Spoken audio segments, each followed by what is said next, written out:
Good morning again. And thank you, Trish, for that beautiful opening. Welcome to the Unitarian Universalist Fellowship of Door County. Uh, Speaking of music, we'd like you to make sure that your cell phones are turned off and there's no other noise-making gadgets around. My name is Carrie Link, and I will be the service leader for this morning.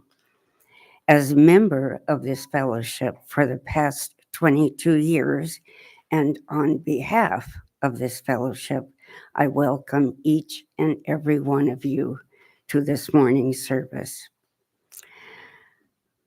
Whether you are a member, friend, or newcomer, we hope to have you be welcomed personally. In Unitarian Universalism, we join with open hearts and minds to worship together, seeking what is sacred among us.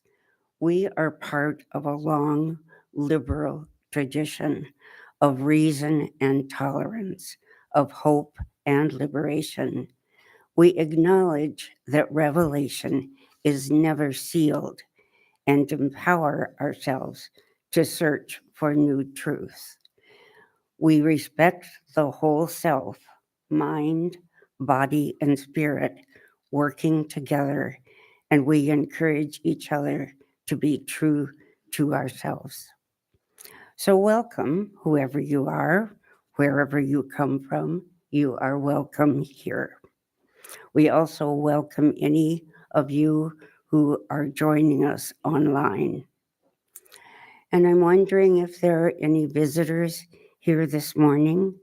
It's a tradition of ours to have you stand, introduce yourselves, tell us where you're from, what brought you here this morning. And so, do we have any? Yes. Hi, I'm David Sherman and Jennifer Sherman. We're from Chicago, and this is, I think, our third or fourth time here. Wonderful. Well, welcome. I hope you had a chance to sign the guest book, but maybe you've done that previously. Um, After the postlude, everyone is invited to share coffee, tea, and conversation in the gathering room. And after about 15-20 minutes, we will gather back in this room over here for a talk back with our speaker, if she's coming. And we like to wrap that up about 11:45. Um, the announcements pertaining to this fellowship are listed on the back of your order of service. I don't know if there are many there, but if anyone else has an announcement that they'd like to make, Vicki will bring the microphone to you. Hi, I'm just going to make an early announcement about our book club, which is spelled BUUK club, is the first Wednesday of the month. And this month I'm leading the discussion on Demon Copperhead. It's a book by Barbara Kingsolver, and it's 500 and some pages. So if you haven't started, you should get started now. But it's a wonderful book, in my opinion. Okay, thank you, And Helene. you meet here at what time in the morning? 10? 10.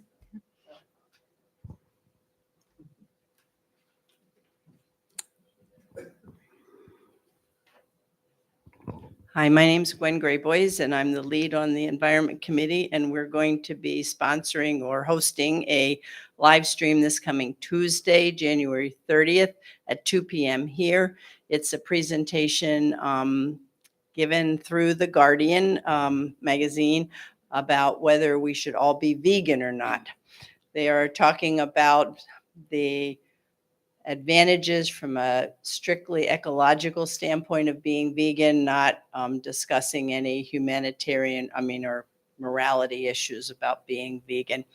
We will have vegan snacks ahead of time. If you could just either text me, let me know, call, email me, so I have a general idea. We'll be meeting in the sanctuary here. Okay? Okay. Thanks, Gwen.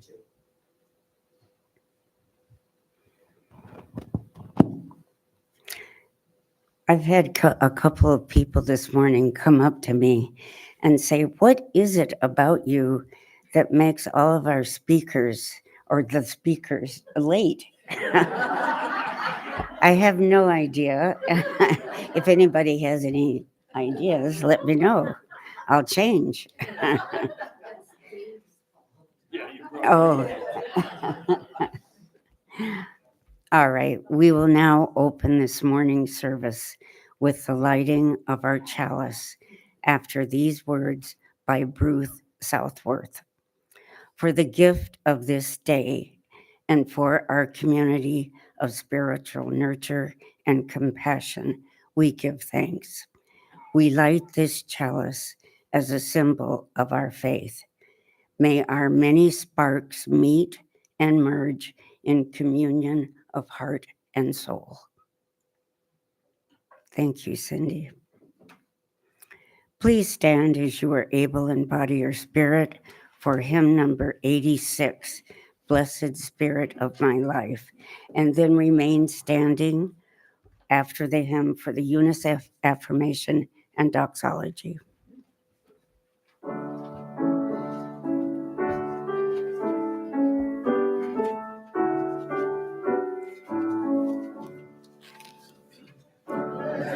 Spirit of my life, give me strength through stress and strife. Help me live with dignity, let me know serenity. Fill me with a vision, clear my mind of fear and confusion. When my thoughts flow restlessly, let peace find a home in me. Spirit of great mystery, hear the still small voice in me. Help me live my wordless creed as I comfort those in need. Fill me with compassion, be the source of my inspiration. And when life is done for me, let love be my legacy.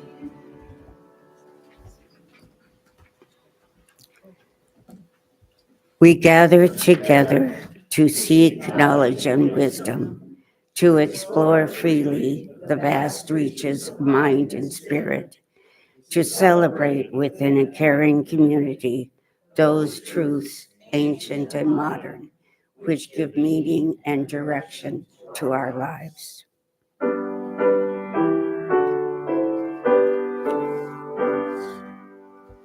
All that dwell below the skies, let songs of hope and faith arise. Let peace prevail on earth be sung, in every land by every tongue.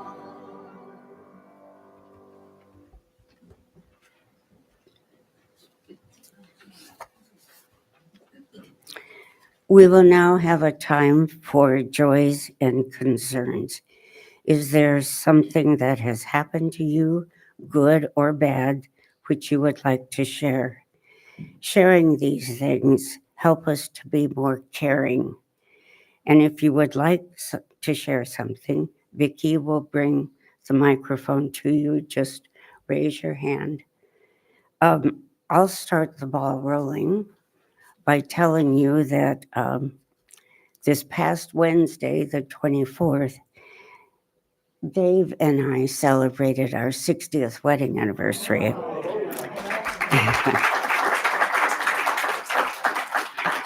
And yes, I did have his permission to tell you. Okay.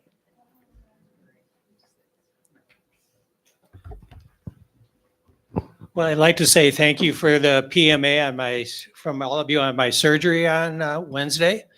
I made it through, and sort of comical. One of the nurses said that I snored through the operation, and I can imagine that with a breathing tube down my throat. Congratulations.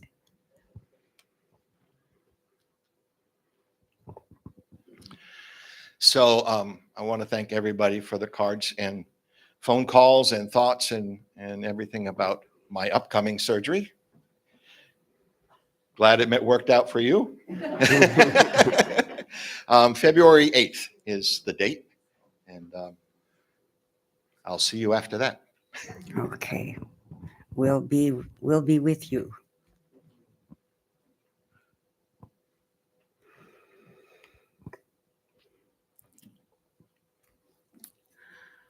My last remaining sister left this earth on Wednesday, and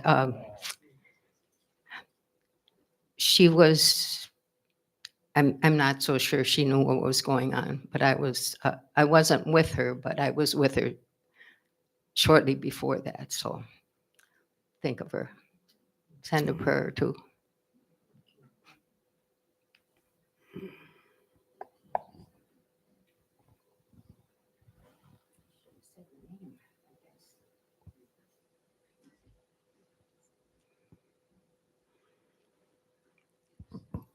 Good morning, Anna Knapp. As board president, I'm just very pleased that so many of you came to have some coffee with me this morning and engage in some conversation about our board goals. Keep your thoughts coming. I'm really interested to hear what you have to say about our goals, which I think are still in the gathering room. So those of you that weren't here this morning and you see those, come talk to me. I'd love to hear from you. And then just on a personal note, if you see my car out driving around and you don't see me driving it, it's because Mellon now has her license officially. So you have no need to be afraid. She's a very good driver. And it's just an exciting time in our lives.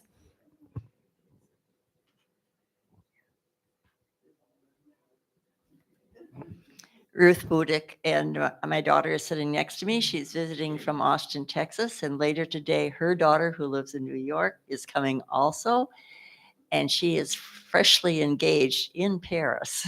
Oh. So it'll be fun to have her, and another daughter actually is coming up from Green Bay, so a little bit of party time at our house. Wow, nice. I want to say what a privilege it was for me to hang my needlework in the gallery. And all of you have been very supportive and appreciative, and that means a lot to me. It was a real thrill to be able to do that. But it's coming down on Tuesday, and a new fresh display will be going up on Friday. So next Sunday we'll have something new to look at.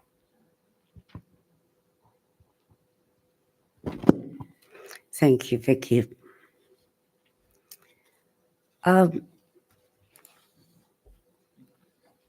We will now have this morning's offering. Your contributions are a tangible commitment to the mission and vision of this fellowship, and please give as generously as you are able.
Thank you, Trish.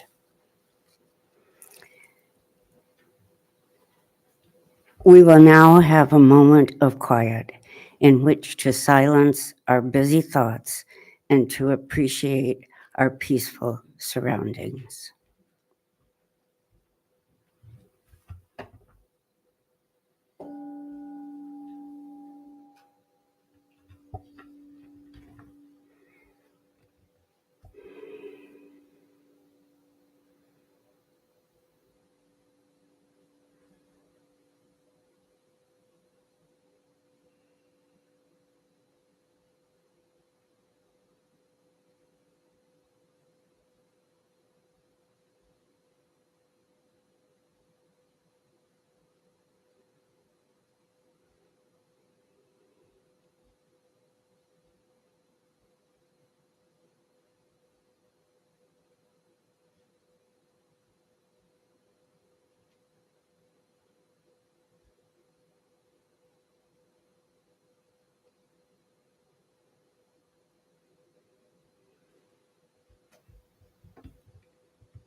I believe that Joan is here.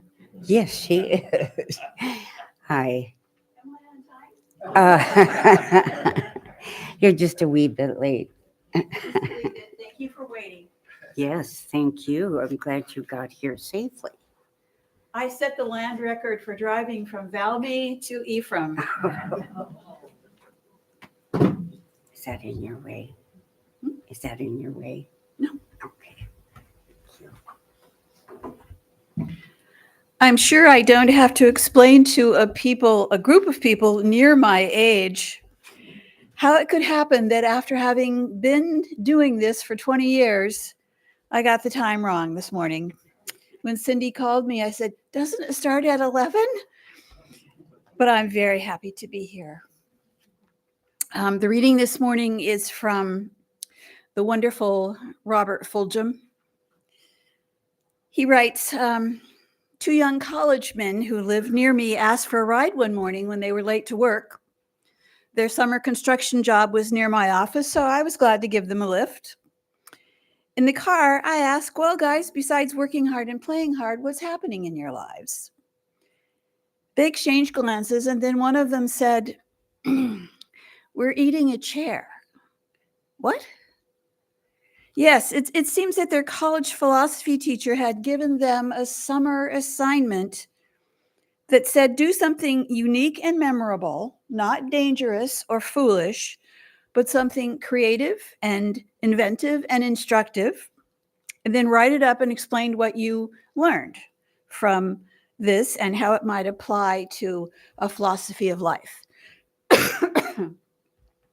So they're eating a chair. They bought a plain wooden kitchen chair from an unfinished furniture store, and using a wood rasp, they had been shaving away at the chair, mixing the dust into their granola in the morning and into their salads at dinner. They said that so far they had consumed most of a leg, 2 rungs, and a back piece. And yes, they had consulted a physician and wanted to make sure that the wood dust was not dangerous or harmful. And no, it doesn't taste bad, especially if they mix a little cinnamon in the granola at breakfast and a little lemon pepper into the salad. And yes, they have learned a few things along the way. Well, like what? I said. Well, like how long-term goals can be achieved in small incremental stages, like how one change affects your thinking about everything that you do. And of course, they were very pleased with themselves for all the goofiness of this project. These young men are learning patience and perseverance. Some things can only be acquired on a little at a time, keep the long goal in mind, stay focused basis. Love and friendship are like that. Marriage, parenthood. peace and justice and social change. And they learned, and also it takes this kind of attitude to change a bad habit for a good one. Which leads me to my message. Oh, you have water for me. How nice.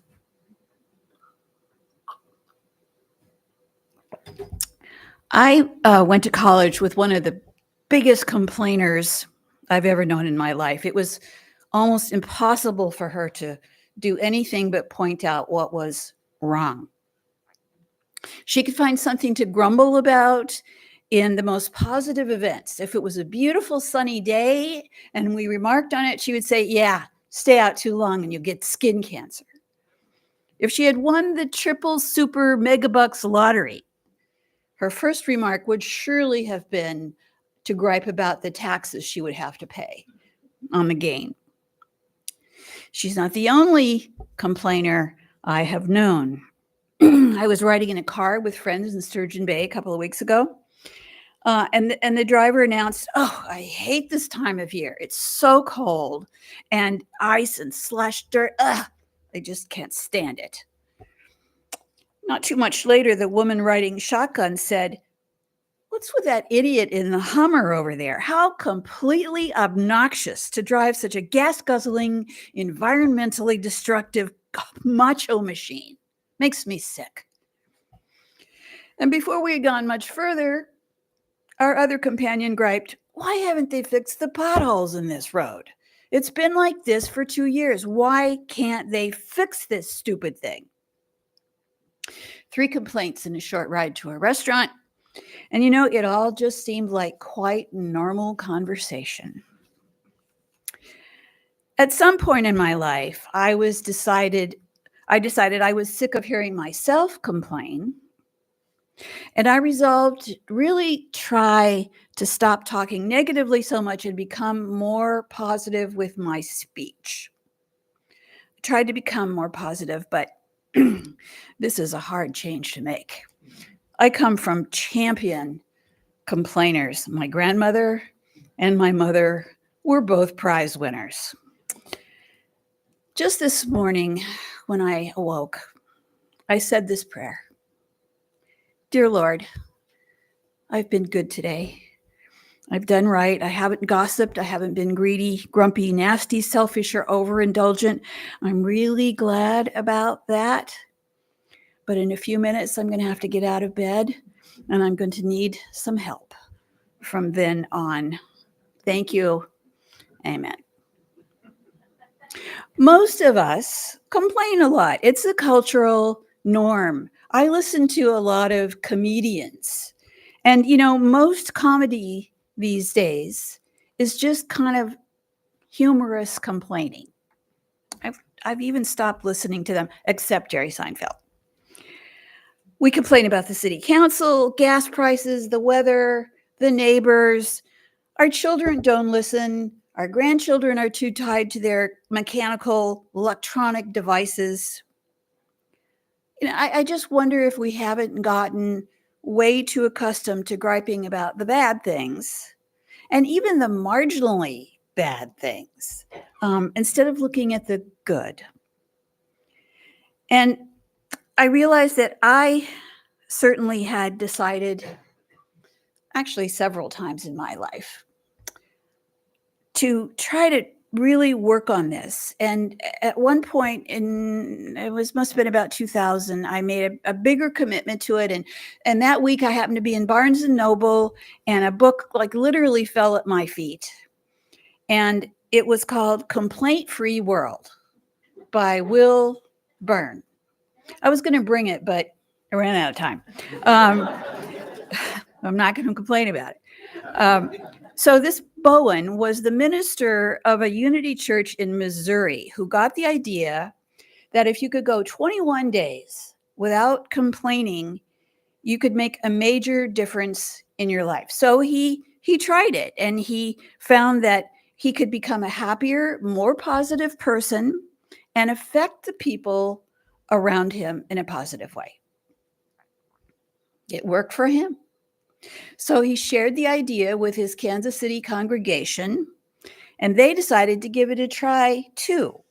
The challenge was to go 21 consecutive days without complaining, gossiping, griping, or whining. Can you even imagine it? And thereby establishing a new habit and becoming a happier person. Well, a local paper wrote about the experiment, and other news outlets picked it up, and it spread to other congregations in other cities. And the book was written, and Will Bowen, the author, found himself on the Today Show and Oprah and the bestseller list. I got a lot out of the book. It's really a terrific book. And this had to be 2005 because I was the minister at Hope Church in those days. And I took the idea to the congregation, and they decided they wanted to try to take the complaint-free challenge together. So 60 people bought the book, and we organized into small groups, and we set a 4-week discussion period where we would get together weekly to talk about what we had read and to help each other in reducing our complaining. It was a very positive experience, and everyone agreed very helpful, because we had to learn to cultivate something else besides complaining. Say, for instance, we have to wait too long at the drive-thru. Right? I'm not going to complain, but it happens to me at the bank. If I go to the drive-thru, there's always somebody who, I'm sorry, they should have gone inside for this transaction. But if our flight is delayed for 3 hours, my daughter sat on the tarmac in Chicago last week before they took off. Oh no, then they had to go back for more gas before they could actually take off. And she complained about it. In the Hope experiment, we learned that when we're about to complain, what we have to do is stop and ask ourselves, will this complaint do any good? Will it change anything? What's the answer usually? No. And if it will not, then you can help yourself and others by refraining from complaining and remaining blissfully silent. When the mind is habitually filled with complaints, there just isn't much room left for things like love or compassion or generosity, certainly humor. Actually, there are some funny complainers. I guess those are the comedians I listen to. But after a while, even that gets old. Now, there are times when a complaint is justified. Of course, I mean, somebody crashes into your car because they're being negligent or they're drunk.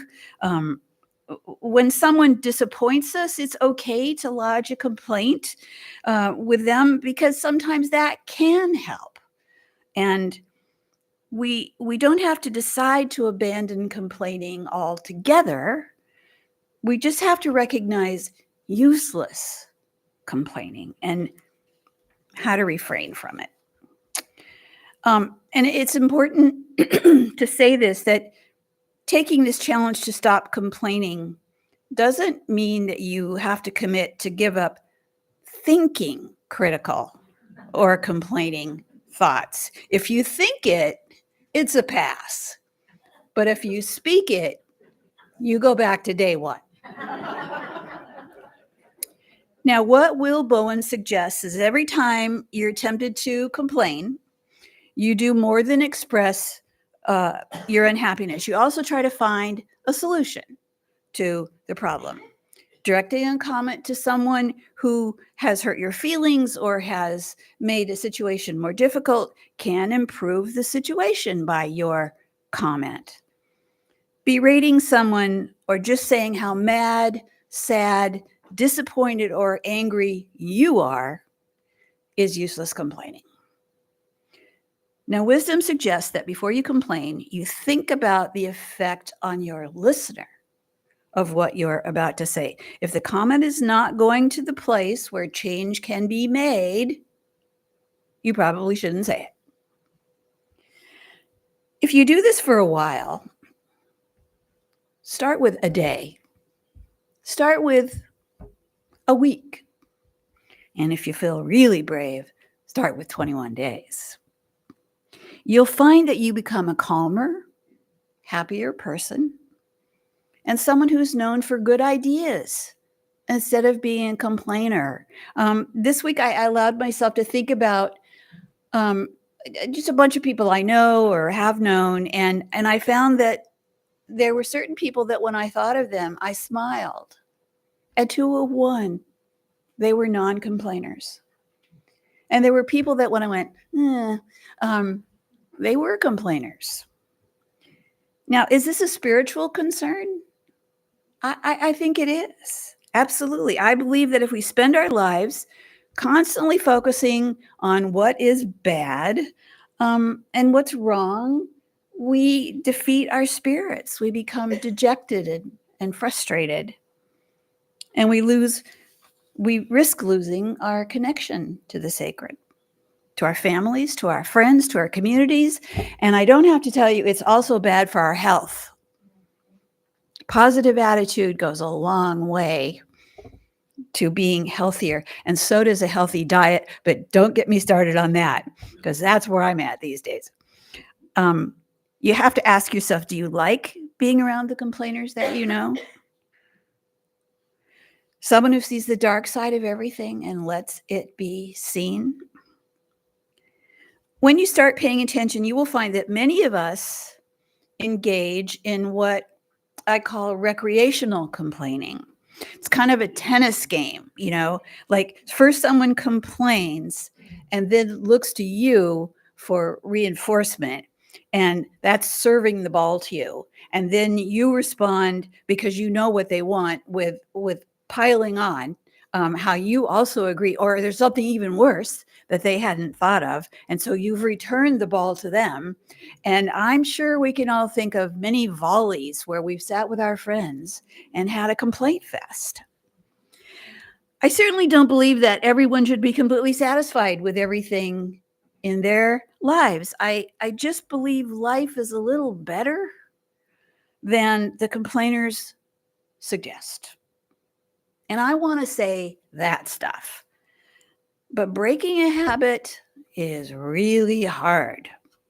And that's what complaining is in our culture. It's a very bad habit. Breaking that habit, making the shift from complaint to appreciation requires discipline and growth. It challenges us to live more fully, and it invites us to live with grace and gratitude. These things feel good. As a minister, my focus has never been on guilt. I dislike the word should. Humanists prefer to find a way to help people.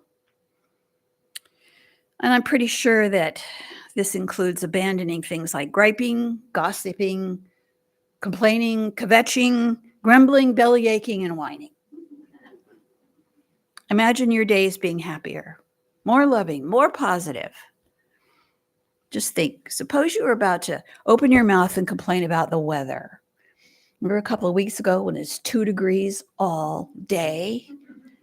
I did go out there, and I would say to a 1, every clerk I encountered or friend I ran into bitched about it. And I said, you know, very honestly, I said, you know, I think it's beautiful. I have a warm coat. I love it. You start thinking about how the low temperatures make you appreciate that you get to hang out under your warm covers for an extra time in the morning, or that when you get home, you get to start a fire in the fireplace. I have been accused of being a Pollyanna. Anybody remember that movie besides me? Haley Mills, Pollyanna, and somebody gave her a crutch for her birthday. And she said, well, it's better than a sock with a hole in it. I mean, you know, there's always a way to make it better. And again, no one suggests, Will Bowen, this book, this challenge does not suggest we should never complain. If no one had complained, we would still have slavery. Women would not have the vote. We would not have civil rights. It's how and to whom we complain that matters. Mahatma Gandhi was an excellent complainer. Martin Luther King was a great complainer. The filmmaker Michael Moore is a great complainer. He doesn't just go to parties and complain about politics. He makes movies about them and he talks about it and he whines about the healthcare system and he gets the attention of people who could make a difference. That's the difference. Effective complaining makes change. Learning the difference between effective complaining and useless complaining is the secret. Now, I know I'm not telling you anything you don't know here. You all know this, but it has been my practice to remind myself and you of things that are important and that deserve our attention. It's not something we get to talk about very often. I always want to invite you to engage in a life of grace and gratitude and appreciation. And if this idea is appealing to you, I suggest you read the book, Complaint-Free World. It's widely available. For most of us, this complaining is a habit, just like my friends in the car when we were going to lunch. It's just the way we talk. But changing that habit can be done. It's difficult. It's almost as hard as getting off sugar, which I've done. And I can tell you there is life on the other side of sugar.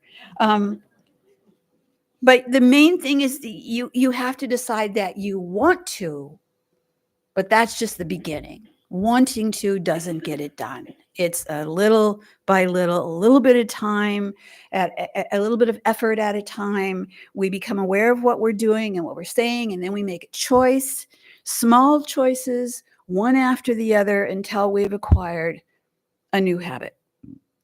Without that commitment to the task and a new practice, we will fail at establishing any new habit. But if we break a task down into the smallest possible bits and we're consistent, we will prevail. This is true no matter what we're doing. The boys eating the chair. What was your first image when I said they're eating a chair? Well, they didn't start chomping on the back. You know, you just get it down to manageable bites. Now, this large group of people at Hope Church and I took the 21-day challenge to be more positive, and it changed us. It changed us incrementally, day by day, thought by thought, allowed us to control our complaining. I don't know really if anyone at Hope actually achieved the 21 consecutive days. I do know that it brought all of us a new sense of consciousness about our words that has lasted. And that's a good thing. Peace be with you.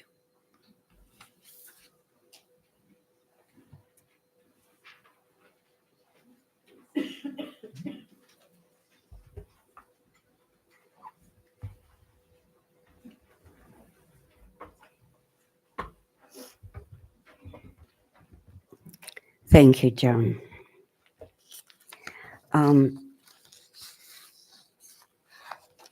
If everyone could stand. Your page is here. That's okay. Here it is. Thank you. Got it. Please rise for hymn 1008 found in the teal hymnal.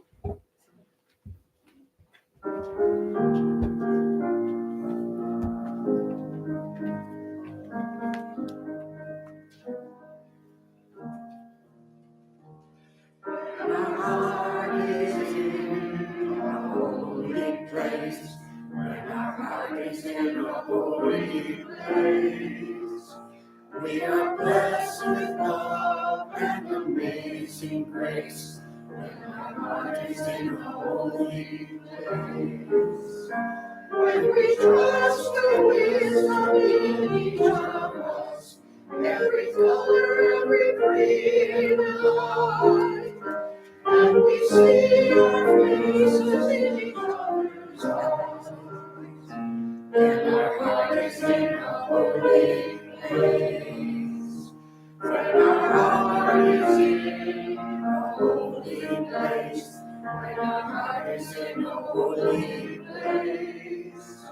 We are blessed with love and amazing grace when our heart is in a holy place. When we tell our story from deep inside and we listen with a loving mind, and we hear our voices in each other's words, then our heart is in a holy place. When our heart is in a holy place, when our heart is in a holy place, we are blessed with love and amazing grace. When our heart is in a holy place, when we share the silence of sacred space, and the God of our hearts turns within, and we feel the power of each other's faith, then our heart is in a holy place. When our heart is in a holy place, when our heart is in a holy place, we are blessed with love and amazing grace. When our heart is in a holy place, when our heart is in a holy place.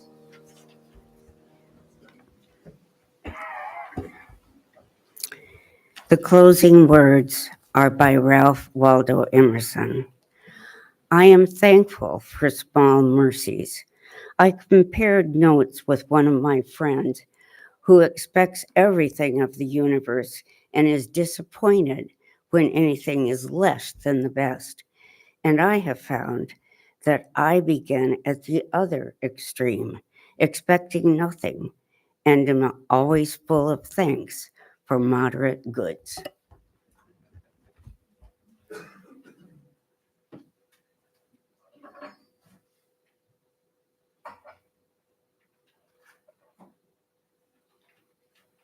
I begin to post, Liz, I do a lot of effort to match my music to the speaker. Although I'm working off of about 3 sentences, and so it takes a little imagination on my end, but I try to support the message. And this is a little different post, Liz, but who can groan and complain when you're listening to a good rap? So, but I also want to give the heads up, there may be several times you think, oh, she's done. There may be times where you wish I was done, and I may not be. But anyway, I'll stand up for him.